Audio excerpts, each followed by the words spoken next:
Today I'm gonna teach y'all how to change your car oil. Are you tired of having to take your vehicle to a shop to get your oil changed and pay excess amounts of money to have it changed? Today I'll inform you how to efficiently change your oil, save you time and your money. Let's begin by talking about why you change your oil. Routine oil changes for both the life of the vehicle and engine with dirty oil causes it to work hard and shorten the lifespan of your vehicle. If regular maintenance has been given to your vehicle, if you need to sell it, the value of it stays. It'll be more than a vehicle that wasn't taken care of. Over time, buildup can cause corrosion, which is deadly to an engine's life. Poor engine lubrication can lead to increased fuel intake, which will decrease your gas mileage, which according to the United States Department of Energy says that with routine changes with the right type of oil, gas mileage can improve over about 1 to 2%. All engine components include pistons and valves, move at high speeds. These components create friction, which creates heat and will dramatically decrease the life of your vehicle over time. Maintaining clean, sufficient amounts of oil is the perfect solution for preventing overheating and friction of the engine. Now that we know the importance of changing your oil, now we'll talk about the materials involved and its purposes. First step is to choose the proper oil filter suited for your specific vehicle. One way to make sure you select the proper oil filter is to check the car's manual, which is usually located in the glove box. Oil filters prevent contaminants such as debris and dirt from reaching your vehicle's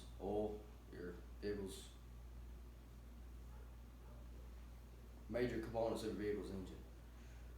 Second step would choose the proper oil and the proper weight for your vehicle, which can also be found in the car's manual. The proper amounts of oil will maintain the heart of your vehicle. Oil's purpose is to protect, lubricate, cool, and clean at times will help the engine's performance. The last step would be to find the proper oil containment, which is correct, like the disposal of the oil the correct way, because you can't just dump oil onto the environment. And then you want to purchase a wrench. The certain size wrench, usually on most vehicles, is a 9/16. Differs on others. Also like to buy a oil filter wrench for this oil filter, and that they're expandable and will fit most size filters. Now that we discussed the materials used to change your oil, let's discuss how the process of changing your oil. When changing your oil, the front of the vehicle should be raised on stands or jacks in front of it, so it will create proper flow towards the back of the motor, which is usually where the drain plug is located. To begin the process, remove your oil filler cap to allow the airflow to promote the proper drainage of the oil. Next, locate the oil pan drain plug and place proper drain plug under the plug, usually a 9/16 wrench on the drain plug. Loosen drain plug and allow all used oil to drain. Once all oil is drained, locate the vehicle's oil filter, and with using your oil filter wrench, loosen that filter and remove. Then replace the used oil filter with a new oil filter. Varies in sizes, and hand tighten until secure, then use your wrench and tighten it up. Now reinsert your drain plug and tighten with the wrench so that the rubber seal is secured in place. With the drain plug and oil filter replaced, pour the proper amount of oil into the oil filler, which is normally on top of your motor.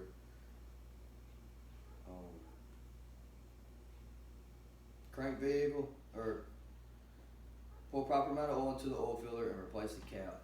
Check car's manual for the amount of oil. Then reapply the filler cap, crank the vehicle for a minute or two so the oil can circulate through the motor and through the filter. Now check your oil level, or back off of the jacks onto a level ground. Check your oil level. Pull out the dipstick, which is normally on the side of your motor, and wipe off the current oil with a rag and reinsert dipstick. Pull the dipstick back out and check the level of the oil. There's usually two lines.